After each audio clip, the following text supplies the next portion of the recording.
Welcome to the Inner King Initiative podcast. I am your host, Adam Wilson. And man, if you've tapped in with me before, I just want to thank you for coming back. Do the big three for me. Like, share, subscribe, leave a comment, share this with a fellow who needs it, because we're building a community of men here who is definitely going to help us to grow. We're going to come together, man, and just, grow. But I want to thank you fellas for coming on. I got two amazing guests on. To my right, I got Rameel Cleveland. Brother I met at Graham, bro. So we've seen each other grow from little kids to the men that we are now. And he actually introduced me to my other guest, which is DeAndre, Lacy. Both of these gentlemen are in education. DeAndre is also a speaker and a assistant principal, right? Yeah, yes, sir, assistant principal. So thank you guys for coming here, man. I really appreciate it. Like, this is example of pray for your circle, man. Pray for what you want. Because the first time we all sat down, we all came to the agreement of, man, I prayed for this, right? Yeah. Y'all remember that, right? I prayed for a group of men that we can come together and we can just grow. And these men I challenge every week, man, and they take it. Pause. They take it. They literally, they roll with the challenge, man, and I can see it happening, and I can see the growth in themselves and in their families. And so, how y'all fellas doing today? Doing good, man. Doing good. Glad to be here. For sure. I'm all right, man. I appreciate you having us on. For sure. Yeah, for sure, man. Thank you guys for coming. But today I wanted to really get into a topic that's not really talked about much, right? And that's healing while leading. Man, because with men, it's hard, man. Growing up in the 90s like we did, it was suck it up. And, we weren't taught to express our feelings. We weren't taught to like how to lead. It was go get the women, go get the money, go do all these different things. And that has a side effect that I feel like we're all feeling. And there's a lot of men here who are feeling it who won't say anything. Yeah. They don't have a safe space or anything. So for you guys, how important is it to really heal in your spaces that you are, in your household and in your, in your careers? I think one of the biggest things for me is like, you got to take that self-evaluation, know where you're at, to realize where you want to go. And when you talk about like the past, right, and the way that we grew up with that, don't wear your emotions on your sleeve, and like you carry that into your adulthood. And now I got kids, and now it's like I have a daughter and a son, so like having that dynamic of like, oh, my little princess, but then like I got my son, I was like, dang, I don't want to raise him the same way that I was raised, in that like, boys don't cry type stuff. But then at the same time, I got to be sensitive to my daughter. So it's like at the end of the day, they're both human. So it's like just being able to raise them just as human beings and to be like comprehensive human beings. Like, yeah, dude, sometimes you're going to cry, but just make sure it's worth it. You know what I mean? Right. What about you, bro? For me, what helps me to deal with the harshness of life is just brutal honesty. And a lot of times as men, I know men can resonate with the notion of, it feels like we're human doings, not human beings. A lot of time we are valued by the value we bring to a situation. So that's something, to process that thought and to truly see yourself as a human, because a lot of times to get through life, it's like I got to be a machine. I got to set my emotions to the side. And then knowing the trauma and the different things that I went through with my son, being a father exposes that. And then you either, when you're in those situations and you're not responding the best, you have that opportunity to grow and mature so you can be a better father to him or her, whatever you have, son or daughter. Or you just take the comfortable route and ignore it, but then you're going to now pass something on to them. Both of you guys said something powerful. Is really just ruling within, right? Because we can show up in our households any kind of way, but you really have to rule yourself, rule your mind, your inner being, your inner king, to really show up how God wants us to show up, right? So what are some of the things that you guys have done to help just find that you? Honestly, like I said at the beginning, it's just that self-evaluation, like just being honest with where I am. Like if I'm not in a space where I'm being the best human being that I can be, like I just need to recognize that, like look myself in the mirror and just be honest. Like you're not doing what you're supposed to do right now. You know what I mean? And that growth, like it hurts. It's a part of growing pains. You know what I mean? And like anytime you want to be better at doing something, or just want to be a better human being at the core of it, like it's going to take some trial and error. It's going to take you bumping your head a couple times. And it's like when I think about that in a family capacity, and how, again, just going back to the way that we grew up, like we were watching the men that were before us, and now we're the men that are being watched. So now we have to just really be cognizant of what we say, what we do, how we react to certain situations, and just recognize that, like you said, we're human. You know what I mean? We're gonna make those mistakes. Like, we might mess around and say something to our son or our daughter and then recognize in the moment, dang, that wasn't the best way to handle it. And back then, you know, we wouldn't get an apology from an adult. You know what I'm saying? But now like, we're in a new space that we can start some like generational healing and go to our son and go to our daughter and say, you know what? I didn't handle that situation the best way. And like, even though I yelled at you, I still love you. And I that wasn't the best way for me to handle it. And I want to acknowledge that and apologize to you. And when your children see that and be like, oh, dang, daddy recognized that he makes mistakes too. Like, I guess it's okay. And he bounced back from it. He apologized for it. Like, your kids recognize stuff like that, even though they may not be able to articulate it like that. I feel like it's going to stay with them for a long time, in the same way that some of the traumatic things have stuck with us for a long time that we're currently trying to heal from. Man, I can agree to that, because I there was a time where I messed up, and it's really just adjusting in the moment, right? There was a time I messed up, and I had to go to Mason and be like, man, I messed up. I'm sorry. And like, they always ask, you know, what have you guys been through? We will tell them straight up, like, we're not going to sugarcoat it, because we want you to understand us as well as we understand you, because that's how that family cohesiveness work. And I seen his respect for me go up, just because I showed him I'm human too and not Superman all the time. Yeah. But he still has that, like, this is my dad. My dad can do whatever. You know, he's strong. He's big. He can do it. But he's also human. Mm-hmm. And it's in those moments, it's like my inner kid smiles, man, sometimes. And that's why I always challenge you guys, like, spend time with your families. Yep. Like, cut off everything else, because nothing else really matters, right? Is spend time with your family all the time. And I can say you guys definitely take the challenge through and through. For me, it's about being grounded, and for me, working out, journaling, the things that I know that give me life, and the schedule for me getting up in the early morning, doing things before the family, because I know it's easier for me to respond the right way when I am centered. Mm-hmm. And I can, you know, the sports analogy when they're saying for a quarterback, the game slows down. Like, now, being a seasoned vet in marriage or fatherhood, I see, you know, the argument coming. Now, how regulated I am determines, am I going to go the mature route, the grounded route, and respond the way I know I should, right? Or depending on if I've allowed myself to get to a negative space, I know what the right choice is, but, you know, bump that. I don't want to do that right now. And so it's about me staying regulated so I can help facilitate others' regulation, while also knowing I'm not responsible fully for, I can only influence their own emotional regulation. And I seen a post yesterday, actually. It had like 4 different slides. The first one said the leader of the house, and it had men praying over, just leading. Then it said the heart of the house is the wife, the women, because if you think about it, that's where most of the love is going to come from. Yeah. And then it says the blessings is the kids. And so can you guys agree that, like, kids really are a blessing, and sometimes just having kids it's like when you look at your kids, you look at yourself, right? Like, past, especially if you got a son. As he's getting older, you start to see yourself, and you're like, man, this is me as a kid. Facts. I'm like, I'm really scary. Raising myself. Yeah, it's almost scary. And it's like, it's kind of that redemption feel for me. Because I'm like, okay, I was mishandled, but let me not mishandle him. That's real. And I think a lot of the times when we talk about things being a blessing, we often look at blessings being like such a positive thing all the time. But it's a blessing to have a job that you don't necessarily want to go to every day. You know what I'm saying? It's a blessing to have these kids, you know, to be a reflection of you, to be able to instill joy and instill values and stuff in them. But I don't like my kids all the time. You know what I mean? Like, thank you for being honest, but that doesn't take away. That doesn't take away from the fact that they're still a blessing. Oh yeah. You know what I mean? Because in those same moments where I don't like them, again, going back to that self-eval, why don't I like them? Is this a me thing, or is it just because they're kids? You know what I'm saying? Like, am I really the issue, or are the kids the issue? Like, and sometimes it might be them, but also they're kids. So it's like they have to be cultivated. They have to be taught. And all the time, even though it's a blessing to be able to do that, it's exhausting to do it. Oh, you know what I mean? So I definitely agree that our children are a blessing, and regardless of whatever connotation you want to take from the word blessing, they're absolutely a blessing to have.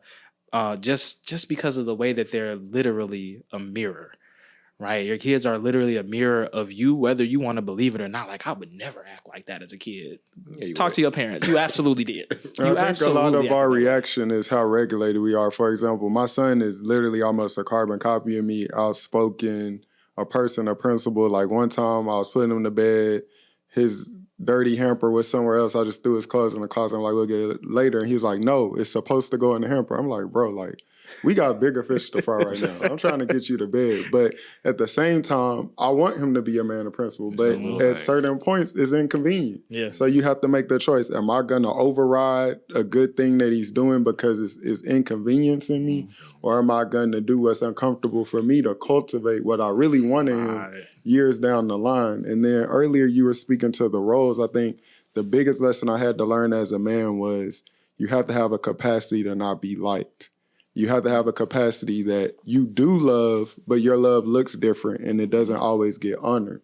Because sometimes I have to make a harsh decision or a harsh call that's not popular, but that is me showing love. But in this moment, it doesn't feel like love. It doesn't get branded as love. Right. And so it's hard when you know it's the right choice, but it's not the popular choice. Yep. Especially when it comes down to like correction, right? When you got to be the one that comes in and, you know, you might hear your kids talking to your wife crazy and you got to step in and be that enforcer. Like, dude, for real? Like that, you got one mom. And like, then on top of that, when she don't like it, when I'm defending you, come on. It's like you trying to correct your kids, but then your wife wants you to baby your kids. Like, you were too harsh on them. Well, you want to be disrespected, or do you want me to step in and take my role? You know what I mean? And a lot of times that's not an easy thing for them to see as well because of their natural role as nurturers, right? But us as men, like we're correctors, we're cultivators. We're gonna, you know what I'm saying? Like, I think especially with boys. I think like a gardener, right? Like that flower is not, like that rose is not gonna bloom until you prune it. And a lot of times that pruning process means like you got to cut stuff away that might make it look good in the moment, but it's not healthy for that flower. Or for the ladies, the dead ends. You know, my wife be complaining about, I know that these are dead ends and I need to clip them, but my length. But I know if I keep them, it's gonna mess up my growth. I'm like, it's a simple decision. But it's funny because all of our wives are like naturalistas. Like all of them have natural hair, so we totally get that concept of like, I gotta trim my ends, I gotta get my edges right. That's just funny that I thought. But sometimes you gotta let things go to get what you really want. Cutting those ends is gonna help it grow a little bit longer. Then you're gonna be even more happier with it. But even with it, like as men, we and the leaders in the house, like we have to make decisions that are hard, and it is hard because our wives may not always agree with it in that moment, but when they see the fruit of it, it's like, oh, this is a great idea, right? Like I have examples all the time. Like Savannah used to tell me, like, oh, you were harsh on them. Like, why are you this way? Why are you that way? But when you look at my kids now, they're like, man, okay, I like what you did. They're respectful. They listen. Exactly. You know, and when you go places, people are like, your kids are a joy. Like, that's because I take care of business at home. They're so well It's like, I'm present at home. They know how to act at home. They're going to know how to act in public. And if they don't, when we get home, back to good old correction. Yeah. So I have a question for you guys, though. Both of you guys are in education, so you're seeing kids from all different types of walks of life, right? Can you tell the difference between kids who have their fathers in the household versus ones who don't? Or let me say active fathers, like active in education, active in just everything. Maybe off rip, I don't think you can tell who has the father and who doesn't, but you can also tell who desires that structure and who doesn't. Like for me, you know, when you have the kid that is constantly showing out, like every behavior is a cry for attention in some capacity, right? Like whether that capacity is like, hey, I need somebody to see me, or hey, I need somebody to love me, or hey, I need some tough love. Like it just manifests itself in different ways. So it's like sometimes you can tell, but I think you more so are able to tell like who has the desire to want that love, that correction. Because even I think both of us are coming from a very privileged place as male educators, right? Being able to step into spaces and like really create structure that they're not used to seeing. Like I teach 10th grade English, and I can guarantee for about, I would say 95% of my kids, I'm the first Black male teacher that they've had outside of an elective or a sport. So to see an articulate educated black men in that space is different for a lot of them. And so you can tell with a lot of them are like, they start to cling to me when I am really strict about having like maybe certain deadlines or certain expectations. It's like, dang, this class is hard, but it's one of my favorite classes though. Or like, you're one of my favorite teachers. And it's like, So they want to be seen. yeah, absolutely. And it's like I give them that space to be seen. It's like, okay, if you want to be seen, guess what? It's a standard that comes with that, right? You're going to put yourself in a position to be visible. You want eyes on you, do something with it. Do something positive with it. So you can sometimes tell those kids who don't have it, but then I've also like totally misjudged. And I was like, yeah, your dad ain't at home. And then I find out like, oh, dad came to parent teacher conference. Like, oh, so like there's a deeper issue here. So I try not to make those judgments because I, grew up in a 2-parent household. My dad was very active and I had a lot of people make misjudgments thinking that they needed to be a father or a mentor to me, but I already had that at home. You know what I'm saying? So I'm very cautious when, I teeter that line when I'm working, especially with my male students, my black male students that I have a soft spot for, and just being able to allow them to be them, but also creating a type of, to be an example for them of what like structure really looks like. Okay. For me, similar notions that I echo with him. One being, there's so many layers to this, there's levels to this, as far as my grandparents had their first child like 18, 19, or 17 in that range. But it was a different 18. It was a different 17. I mean, you were taught a trade by the time you finished high school, whether in school or by your parent, or people were driving at 12. It was a different level of responsibility, community. Any adult could correct you. So the same kid, even old photos, like men looked different 30, 40 years ago at the same ages. Absolutely. So that's one layer. And then like he said, I've encountered kids where parents are present, but the values and how they raise, so it's like, it might be a kid that's living with grandma or living with aunt, but the values are different versus this kid that got 2 parents, or they both middle class, but it's like, if you just looked at it, you would think it was something else going on. So it's all these different factors, but I think what I look at now is, number one, with the males, have they ever experienced correction or leadership from a male?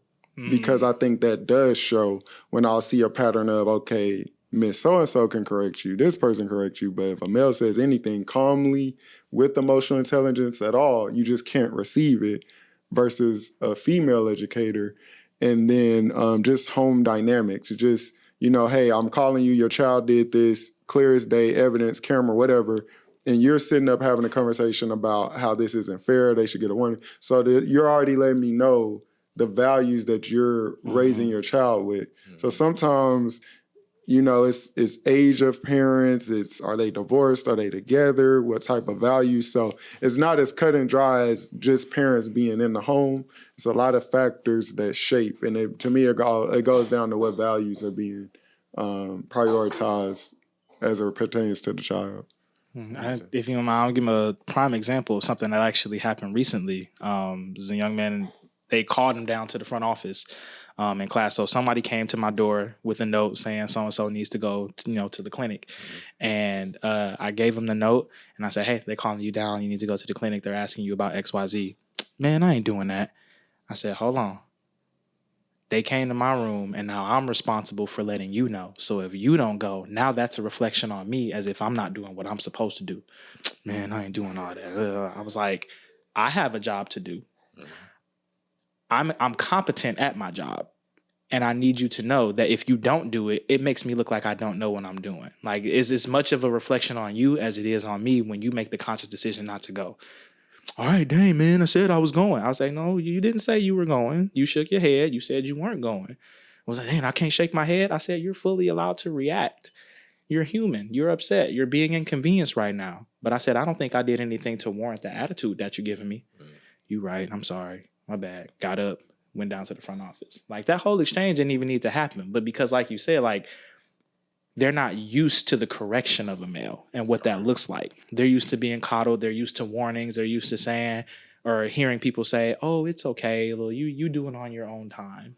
Like, no, get in line, do what we got to do so you can do what you want to do later. Get it out the way. Yeah. Yeah. This seems like the difference is, because there's a difference between being present and being present.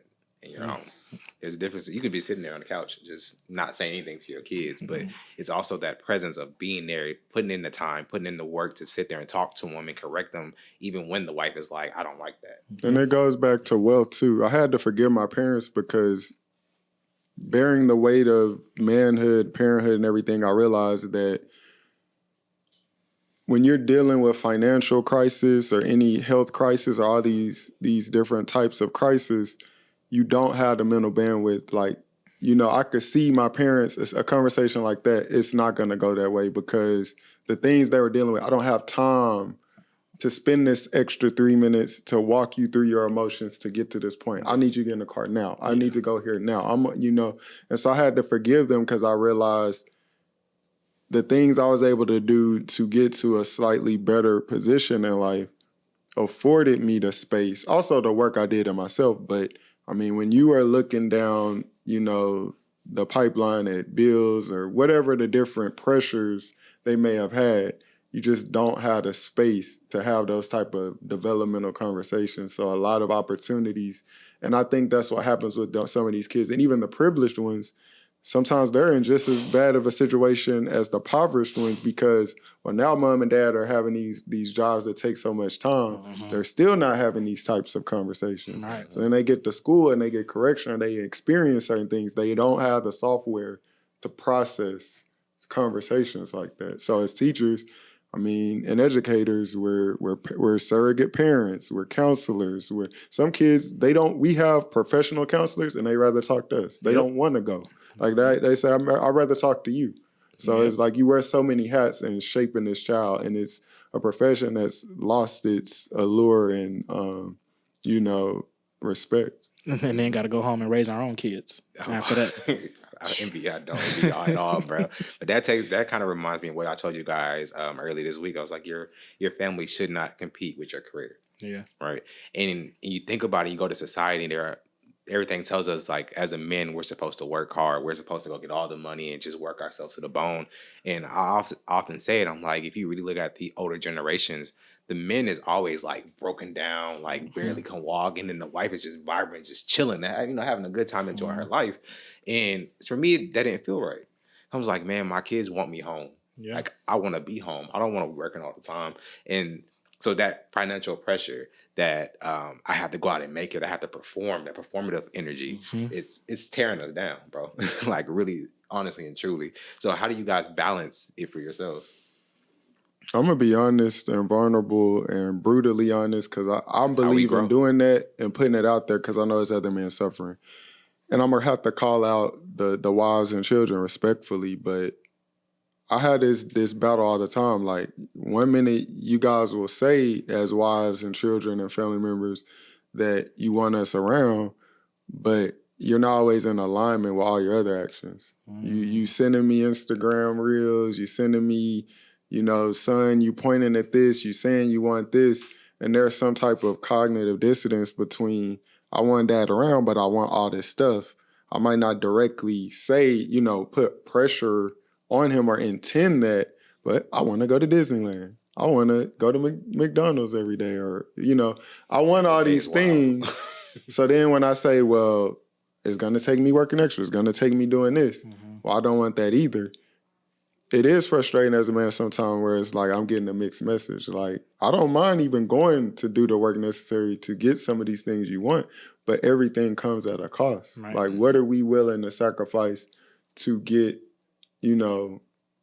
I guess, a more balanced approach? So I know I'm not the only man dealing with that. Oh, absolutely. And sometimes we got to say no. And in my conversation with a lot of older men, when they talk about looking back on their parenting and what they went through with their children, he said, at the end of the day, man, your children just want your time. To go off of what you were talking about, a lot of times what women do have to challenge themselves to do is to cultivate a space for you to be there and then ask themselves a deep question. Do you want me around, or do you want the benefits that I bring?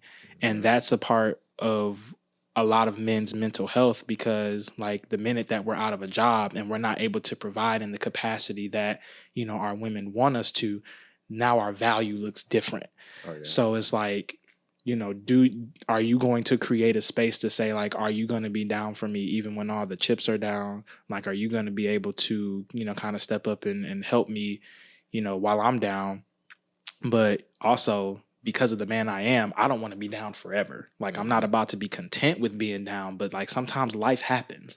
And so I need to know, like, when the benefits run out, are you still going to be down for me?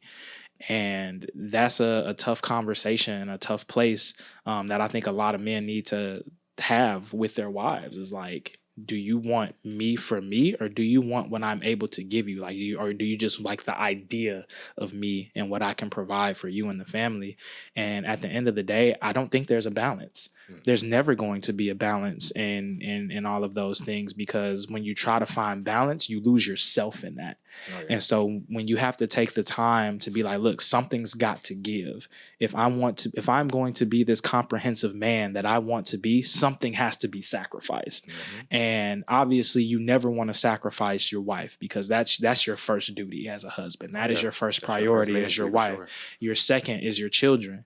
And say that again, because people get that mixed up. For a fact. So, and I think the reason why people get it mixed up is because people have children outside of the context of marriage, and then they prioritize their children because they don't have a spouse. But when we're all faith-based, biblically led men, and so we know biblically that our wife comes first. Absolutely. Our children are the blessing that came from that, but I can't be a good father to them if I'm not first a good husband to her, because as you said, like, she's the heart of the household. So if I'm not taking care of my heart, I can't live myself. Right. So all of that to say, there is no balance, right? Like, be okay with the fact that something has got to give in order to do the things that you want to do, in order to prioritize something. Like, something has got to be sacrificed. Something has got to be thrown by. I'm big on balance as a myth. For example, like this unbranded bottle of water is just it's just floating around. But I recently discovered that if you concentrate water in a focused way, it can actually cut through stuff. Oh yeah. And so, yes, balance in the sense of, hey, when I get home, I have boundaries around family time. But the only way we're going to accomplish goals is, hey, during this block, this is what I'm doing. If it's not an emergency, if it's not this, you have to leave me alone. And I'm not going to lie, wives and children tend to struggle with that, because it's like, you do want me around, but there are things you want too. So it's going to come with a sacrifice. Sometimes. We can go to Disneyland, but we can't go to these food places every day and get both. You have to be willing to sacrifice to even try to have balance. And it takes a certain level of focus to achieve anything. And a lot of people underestimate the level of focus and sacrifice it takes to build certain things. And then you kind of get stuck in this middle ground area. But it is also important to provide memories, to provide experiences. And it will be seasons where things are sacrificed. And I think even in marriage, sometimes children can be put before their parents. But I've been the biggest, proponent of, if our relationship isn't right, it doesn't matter what you throw at the kids, they're not going to be in the best position. And they're going to leave the home one day, and you are going to be the model of what they think a relationship should be. 100%. They're always watching. They're always watching. That's why I say that your wife is supposed to come first before your children, because they're looking at how you treat mom, right? And how you treat mom. Like, if you have a daughter, okay, well, this is how I should expect to be treated in a relationship. If you have a son, oh, this is how I should be treating a woman who I say I care about, right? So you really have to be cognizant of the way you carry yourself in your household, because, again, your children are going to mirror that one way or the other. I had a shirt that says, Dad, a daughter's first love, a son's first hero, right? And everything that I do, I keep in the back of my mind, like, they're watching. Always. They're watching. They're always watching, taking notes. They don't forget nothing. At all. They don't forget nothing. At all. Even in those moments where you get frustrated, like, I don't know how it is if your kids do the same thing, but, like, whenever my wife and I are affectionate in the house and they just kind of, like, run up and get in the way, right? Like, no, mommy, daddy, ew, stop it type thing. But it's also like, they try to make it weird, but it's also like, that's a part of the dynamic. That's a part of the love. It's like, nope, I'm not gonna stop loving mommy just because you said so. Like, I don't care if it makes you feel weird. That's my wife. Exactly. Like, and like they see that. They know that, and they understand. Like, hey, well, mommy and daddy are chilling. Okay, let me go find something to do. Yeah. Right.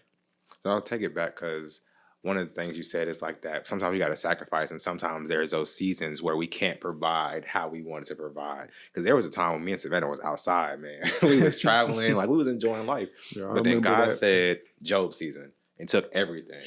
And I remember we were talking one day, and she looked me in my face and said, "I don't trust you to take care of us anymore." Wow. I said, "Damn, that hurt." Like, I had to sit with that for a minute. I can't lie. It set a fire in me. But at the same time, I was just like, dang, am I not doing my best because I'm not bringing in the money? Mm-hmm. But it took for her to go back to herself and say, that was wrong. So now I can say, like, okay, this is the problem. She's like, all right, we're going to figure it out. We're going to figure it out together because we're a team. And I know there's a lot of men who are probably dealing with that exact same thing. They can't perform. Because you go on social media, man, you see, I want to go on a $300 date. I want to hang off the side of the balcony. I want to go this. I want first class. I want all these different things. Right. And it's like, okay, let's act our wage right now. Mm-hmm. Like, I can't do that right now. But next season, I got you. For sure. May not be able to take you on that balcony, but hey, we got a backyard. You know, like we might not be able to go to Roof Chris, but we can go to happy hour one time for the one. Like, it's just those little investments, it's those little things, and I think it goes back to something we said earlier. It's just about the time. It is. They just want the time. Like, yeah, sure, they want the benefits. The benefits feel good, but at the end of the day, it's your time. Yeah. And also, I think too, as men and the leader of the household, everybody is looking at us, right? And I can say we sometimes we have to fight our own demons, but as the leader, we also have to worry about everybody else. And sometimes we forget in those moments that our wives have their demons that they got to fight too. Yeah. And so it's like, that's why I always challenge you guys, show up with love, because her reaction may be a default from something she learned back in the day, from something she saw from her parents. So we just said kids are always watching.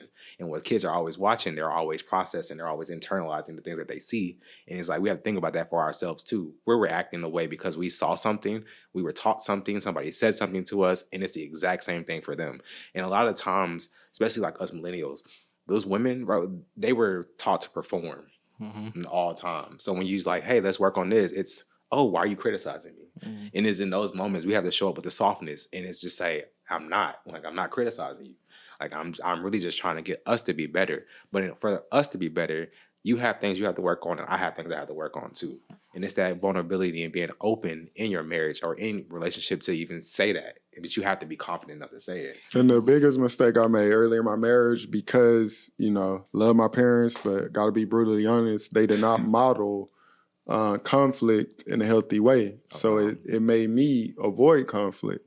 As outspoken and all of that as I am within certain relationships, I was uncomfortable because I didn't see it modeled. So at first I was afraid of her emotions. I didn't know how to, and you can't be a leader and be afraid. Nice. And so the pain of difficult seasons in my marriage gave me, when I say the word callous, it might trigger some people, but just it gave me a certain thick skin to say, okay, if I'm standing on the principle and you react and you're wrong, I have the capacity to hold space and still stand on business about this because it's a right thing to do. And I just want to be clear, because growing up, all the sitcoms, the dad was this bumbling idiot, overweight, couldn't figure nothing out. Like, that's how they always, so I was like, man, this is what, yes, dear, and all this stuff made me not want to get married, bro. Like, I'm like, if this is what it's going to be like, forget that, But it's like, the God chastised those he loves. Jesus was not this weak dude. Like, he turned tables or he drove people out with a whip. Now, you don't do that every day, and you don't see him in the Bible doing those things as frequently as he does the other things.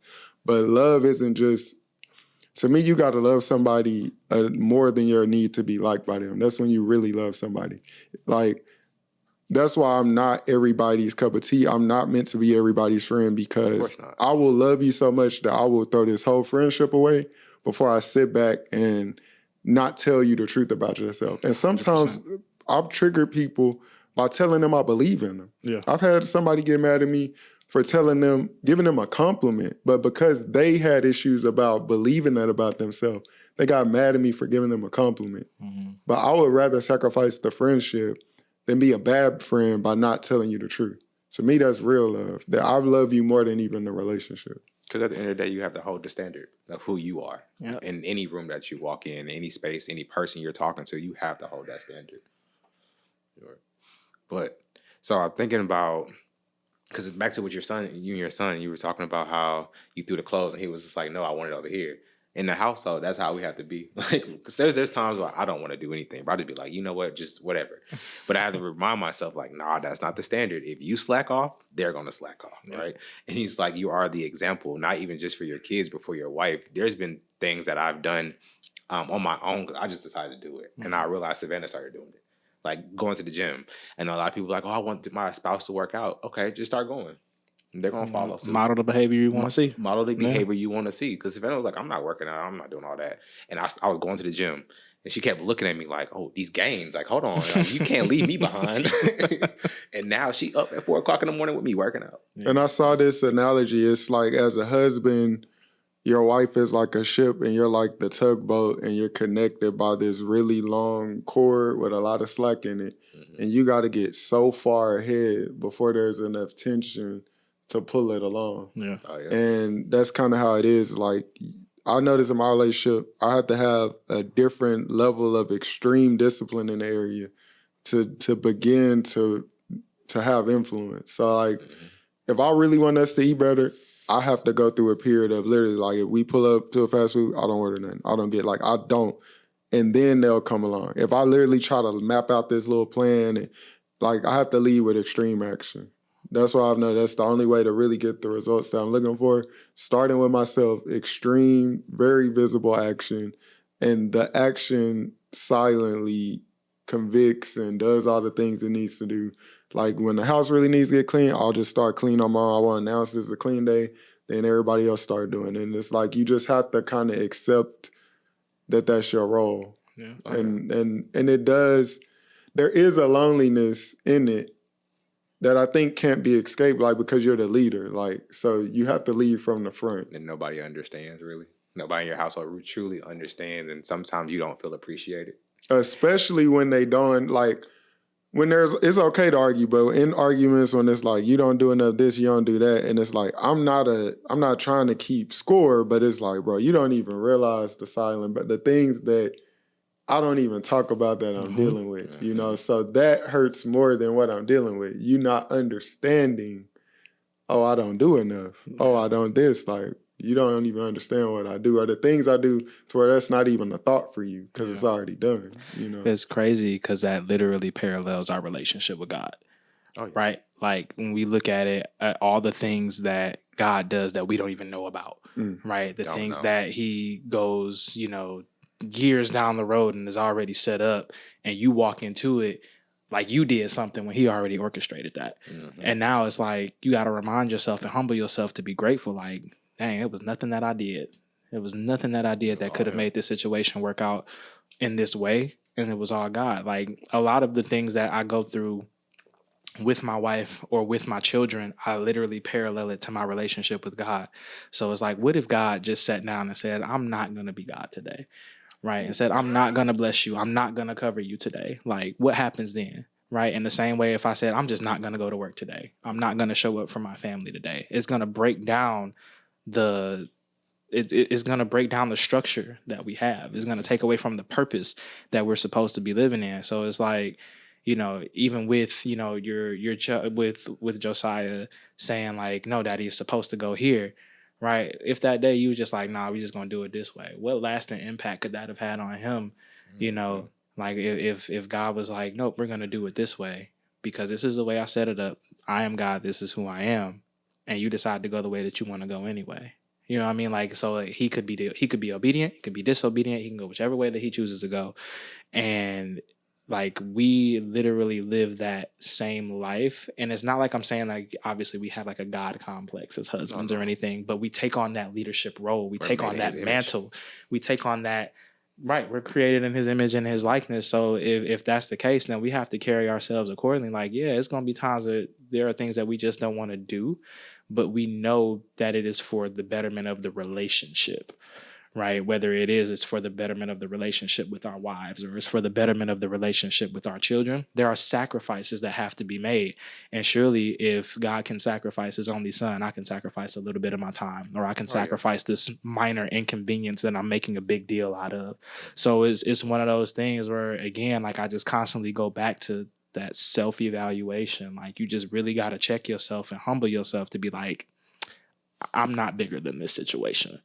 Right? Like God is bigger than anything. God is bigger than any of these inconveniences. God is bigger than any of these issues, these bills that, I got more month than I do money.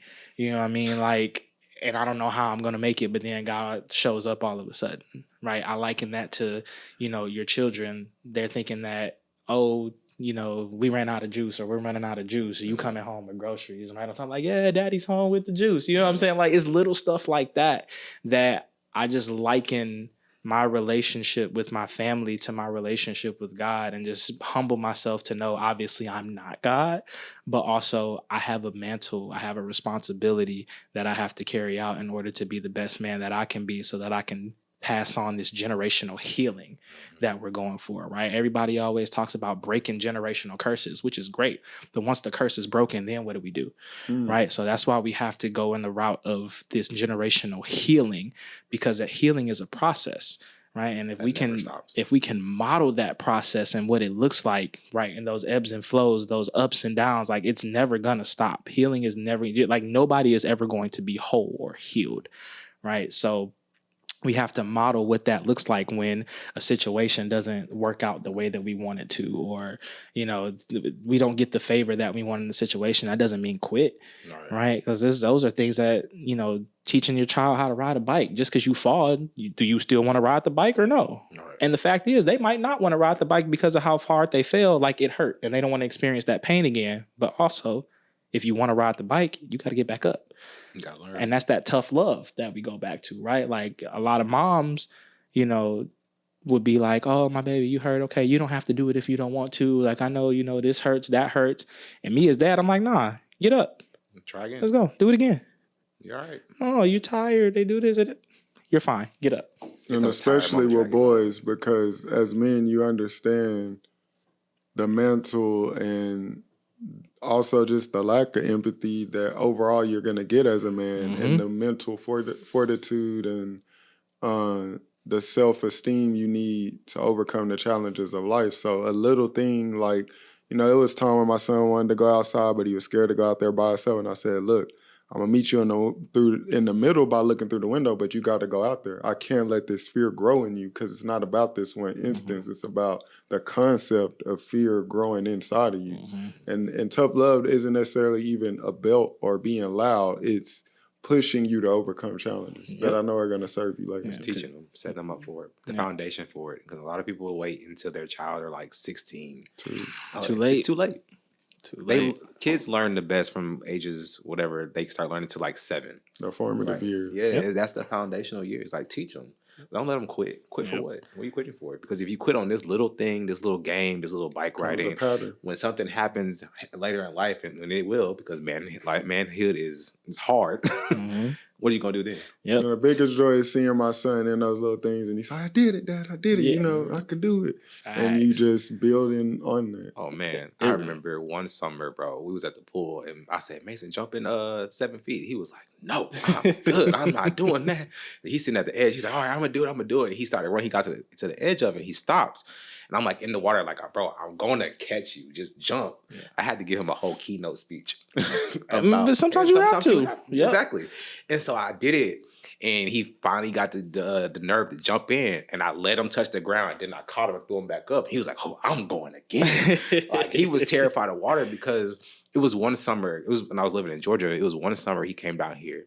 And my mom took him to the pool, and she said, do not get in the pool all the way, because you cannot swim. Mason being Mason, he jumps in, almost drowns. Terrified him. From that point, he was like, I'm not swimming. I don't want to swim. He'll go to like the little, where he hits his ankles, and he wouldn't get in. Now, he acts like a fish. Man. Now he's in there swimming. He's like, I know how to swim now. We good. And it's like, sometimes you have to fall, because think about how God treats us. He lets us fall sometimes. Sometimes he'll walk us into the fire and then teach us how to get out. I saw a post that said, I hit rock bottom only to realize that God was the rock at the bottom to build me back up. And that resonated with me so well because it's just like, man, if I hit rock bottom, I don't have anywhere else to go but up. So it forces me to be in a situation to humble myself to God, be like, okay, I can't do this by myself. And I think that likens itself to the position that Mason was in, right? Like you had in that moment established the voice in his head that let him know that he could do anything, right? Same thing with Josiah when you told him, like, I'll meet you in the middle. You can go out there by yourself, but I'm right here, right? God treats us the same way. Like, go, I'm with you, right? And it's just so encouraging, like when you see your kids face their fears or go get over something that they thought that they couldn't do. Like even something as simple as, you know, my daughter is now like into video games now, right? Yeah, and I saw a post talking about how video games like back in the 90s were so much different now because or they're different from a lot of the games now because, you know, you had to do it over and over and over again. Buying it and V-Bucks and you could buy your way out of it. It was like you had to try this one part of this one level of this one game that you had to do over and over again. And like you wouldn't give up on it. It taught us resilience, right? And like how to figure out a problem, whereas most kids, they don't have that stamina to be like, that grit. Yeah, to just keep going just because it's hard. And like one time, you know, Journey was playing the video game and she was like, Daddy, it's too hard. And I was like, okay, and does that mean you're going to quit? She's like, but I don't want to. It's too hard. I was like, but you know what's going to happen when you finally do it? You're going to be so proud of yourself. You'll get better. And she was like, okay. Like, that's just, if you know Journey, that's just how she talks. She's just real whiny, real dramatic. And so I was like, try one more time. And I helped and guide you through it. I said, okay, when you do it, I think we were playing like Crash Bandicoot or something. And so I was like, you got to jump and move at the same time. And she did it. And she got so high. Like she didn't beat the level or anything. She just got to a different platform. And she was like, I did it. Like, yes. I said, I told you. It was hard though, wasn't it? And I was like, what did you have to keep doing? I had to keep trying. And when it comes back to the provision, one of the things that keeps me, you know, somewhat balanced with it is it's not all about giving your children tangible things you didn't get, is giving them the lessons you didn't get. For sure. And the things I've overcome to get to where I am in life is pretty cool. But then I have moments with my son where I'm triggered by, dang, like if my parents would have had more capacity emotionally, or they would have had a little more intangible things, how much further could I have gotten by this point? So it's those lessons that's even more valuable. So we talked a lot about, our sacrifices in teaching. But it's also that level of teaching yourself, that self-love you have to have for yourself. Because like you said, like back in the day, we didn't have the games where you could just buy stuff. But we did have cheat codes. Yeah, for sure. But if you transfer if you translate it to real life, like we're going to go through these challenges, but God is our cheat codes. He gets us through us all. And even like this healing journey, you know, we have to really like be vulnerable with ourselves. And I tell people, I say, if you can't be vulnerable with yourself, you're not going to be vulnerable with him. And you're never going to heal. You're going to get stuck in the same rotation over and over, the same phases, and feel like you're just stuck in this loop, right? And you're losing your family. We see men doing it all the time. It's crazy how much we're seeing men losing their families because they're chasing women and not chasing themselves. Yeah.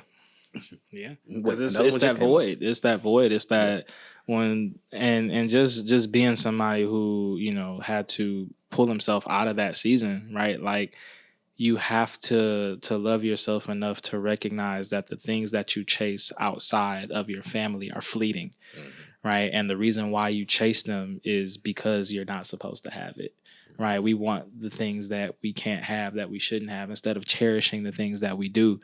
And that's, it's like everybody always talks about, you know, the grass is greener on the other side. The grass is greener where you water it, you know? So you just got to make sure that you look at what you have and think about the fact that, like, God blessed you with this, right? And it goes back to the blessings we talked about earlier, right? Like, every blessing is not always, you know, sunshine and rainbows and money and, you know, the open doors and stuff like that. Like, sometimes the blessing is the fact that you have to go through this to become a better person. Right. Because people always talk about, oh, you know, you have so much wisdom this, you have so much wisdom that.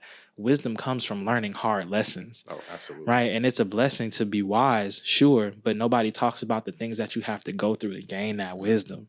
So, you know, all of that just to say, like, we have to just really evaluate what it is that we have. And like, we just can't take it for granted, you know, like when men are losing their families, it's because they're losing sight of what matters. It's because we get caught up in being performative. It's because we find our value in what we can do for our families versus just being present for our families. So, you know, being able to do that and recognize like I am more than what I can provide, right? That I think is where that true healing comes in. That's a game changer right there. For sure. Is realizing that it's a whole mental game changer. You have to rewire your brain to say, like, who am I outside of this money? Like, if everything burns down right now, who am I? Yep. Right? Who am I for my family? And you see sometimes there'd be some homeless people. There'd be a whole family of them, but they look happy.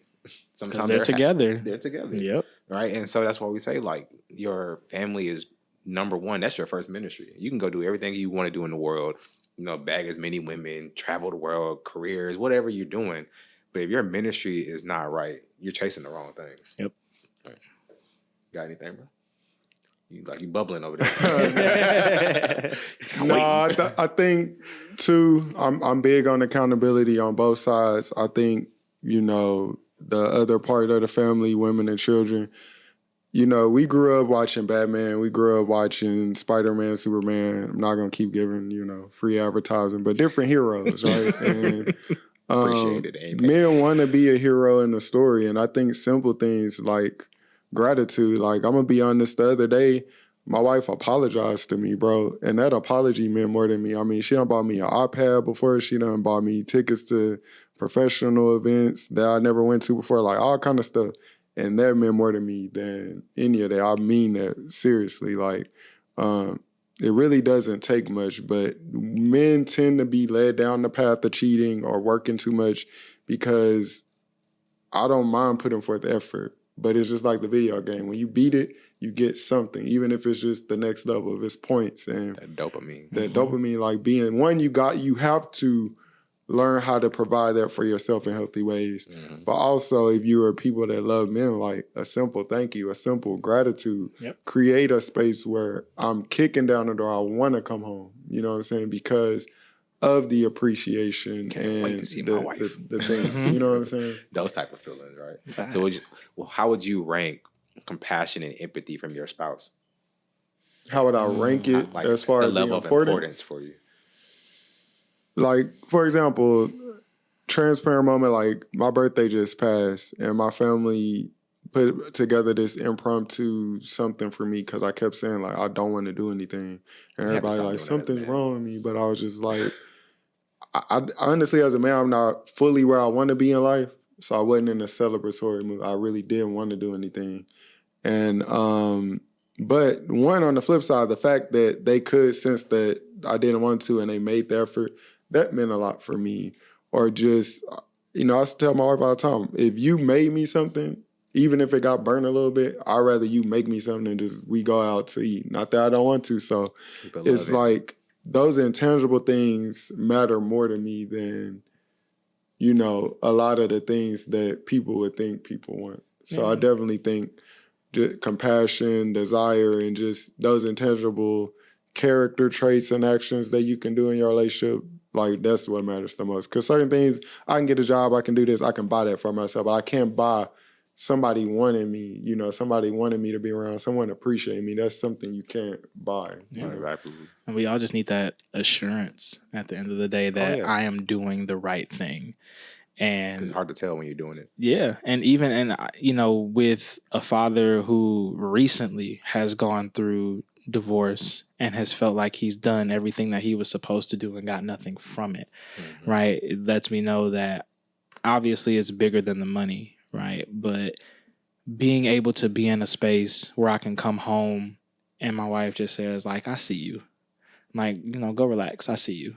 You know what I'm saying? Like, that means a lot because you see, like, I'm tired. You see, I need a break. You see that I need to, you know, kind of step away for a moment, even if it's just 10 minutes. Like, let me get 10 minutes of silence and I can come back out here and help you do whatever I need to do with these kids, right? Like, it's just the reassurance and the reciprocity of effort that just means the most. And I think that's something that, and just speaking to, the women and children, right? Just show that you appreciate them, even if it's just by word. Like, you don't necessarily have to do anything, but just give us something that lets us know that we're doing the right thing and that we're doing right by you. Mm-hmm. And I don't think that we as men are too sensitive to where if we're not doing the right thing by you, then you can't tell us. Like, let me know. If I am not doing something that is, suitable for what it is that you need, let me know. Because we're problem solvers, right? Like, we're naturally problem solvers. So if there's something that I'm missing that you need, like, I have to be mature enough within myself to be like, okay, I am not meeting a need that she has. Like, one, is it outside of like my moral compass? Is it outside? Am I compromising who I am to meet this need? And if the answer to me, like, if I don't have to compromise who I am to meet a need that she has, why not do it? Right. You know what I mean? So I think that just being able to have that appreciation in some way, shape, or form, I think for me is what matters. So if I had to put a rank on it, right, like, I think for a lot of men, we can universally say, like, respect is first and foremost. Oh, absolutely. Right? Because we understand that we're pretty much outside of God. Men are the ones who truly love unconditionally, right? A lot of women take away their love when we're not able to provide, making it conditional. But like, when we get married because we genuinely love unconditionally and we want to do for someone. So I ultimately just want to feel like what I am doing for unconditional love is being appreciated and it is being reciprocated in a way that fills my cup. And a lot of people think too that, all men care about is sex, but one of the biggest misses is it's not so much the act of sex, because at the end of the day, like, there's many. No, hear me out though. There's a result of that act, right? Mm-hmm. There's many ways to get that result. They can be purchased, whatever, however you want to be creative with that. It's not so much just the physical act; it's desire. We want to be desired. That 100%. Part of it, you can't really buy that. Somebody can fake that. So everything still comes down to these things that can only come from when you genuinely appreciate someone. Respect my wife, because a lot of the times, like, I'll ask her, like, I know you love me, but do you like me? And she'll be like, most days. I can live with most days, but like, it's a big deal, right? Like, yeah, I know you love me. Like, we share children. We've built this home together. We have all these things, but do you like me? Do you like when I'm around? Do you like spending time with me? Because if not, what are we doing? It's kind of like that thing I've seen where the man is kind of being playful and all that, and then the woman, the girlfriend, the wife, like, stop, you being annoying. Yeah. And then the man just closes up. I've seen them videos, like, that's real, bro. Like, the minute you do that to a dude, you're gonna shut down. Yeah. Sometimes it's a playful thing though, because Savannah would do that, but she'll be smiling and laughing at the same time. Like, oh, stop. No, I mean, I mean when it's serious and it's just like, it sends this message like, you're annoying, you're too much. I know what you mean. Thing, you know what I'm saying? So it all goes back to that. Everything goes from like you genuinely appreciating and wanting this person around and just being appreciative. Well, sometimes it's normal to get tired of people when you're around them all the time. But to wrap up, it's really healthy to have that self-love, that compassion, that empathy for yourself as well. Interest, yeah, you have to have it for yourself before you can give it to anybody else. But Dan, I definitely want to thank you guys for coming on, man. It was great conversation, as we always do. This is all the time. We just have a camera in front of us now. Right? Yeah. Man, thank you guys for tuning in.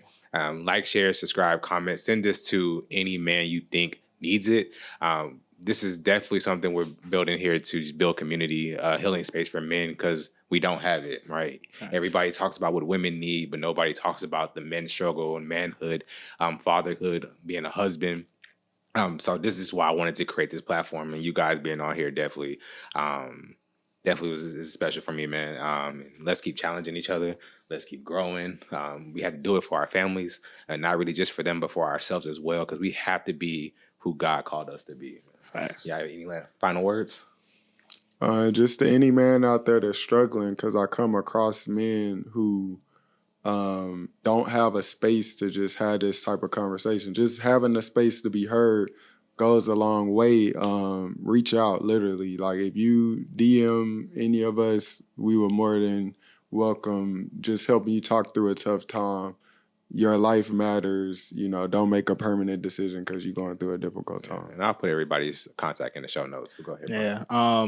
Just ditto, right? Like your life matters. You matter beyond what you're able to provide.